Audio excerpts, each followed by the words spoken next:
സംഘടിപ്പിച്ച പൊക്കാളി കൃഷിയുടെ വിത്തിടൽ ചടങ്ങ് വൈപ്പിൻ MLA ടോണി ചമ്മണി ഉദ്ഘാടനം ചെയ്തു. തീരദേശ മേഖലയുടെ കാർഷിക പൈതൃകമായ പൊക്കാളി കൃഷിയെ സംരക്ഷിക്കുവാൻ കൂട്ടായ പ്രവർത്തനം വേണമെന്ന് MLA. എളങ്കുന്നപ്പുഴ ഗ്രാമപഞ്ചായത്തിന്റെ ആഭിമുഖ്യത്തിൽ സംഘടിപ്പിച്ച പൊക്കാളി കൃഷി വിത്തിടൽ ചടങ്ങ് വൈപ്പിൻ MLA ടോണി ചമ്മണി ഉദ്ഘാടനം ചെയ്തു. തീരദേശ മേഖലയുടെ കാർഷിക പൈതൃകമായ പൊക്കാളി കൃഷിയെ സംരക്ഷിക്കുന്നതിനും കൂടുതൽ വ്യാപിപ്പിക്കുന്നതിനും സർക്കാർ, തദ്ദേശ സ്ഥാപനങ്ങൾ, കർഷകർ എന്നിവരുടെ കൂട്ടായ പ്രവർത്തനം അനിവാര്യമാണെന്ന് MLA ഉദ്ഘാടന പ്രസംഗത്തിൽ പറഞ്ഞു. പഞ്ചായത്ത് പ്രസിഡന്റ് ബർണാഡ് ബെന്നി ചടങ്ങിൽ അധ്യക്ഷത വഹിച്ചു. Edappally block panchayat president MP Cleetus, ജില്ലാ പഞ്ചായത്ത് അംഗം വിവേക് ഹരിദാസ്, ബ്ലോക്ക് പഞ്ചായത്ത് അംഗം ലില്ലി ആൽബർട്ട്, ഗ്രാമപഞ്ചായത്ത് അംഗങ്ങളായ സോഫിയ ജോയ്, റസിയ ജമാൽ, ദിലീപ് VT, കൃഷി ഓഫീസർ ലക്ഷ്മി, വിവിധ ജനപ്രതിനിധികൾ, കർഷകർ എന്നിവർ ചടങ്ങിൽ പങ്കെടുത്തു. News bureau, Vypin.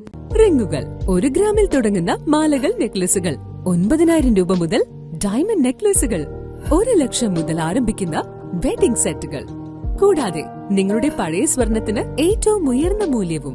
Maharaja gold and diamonds,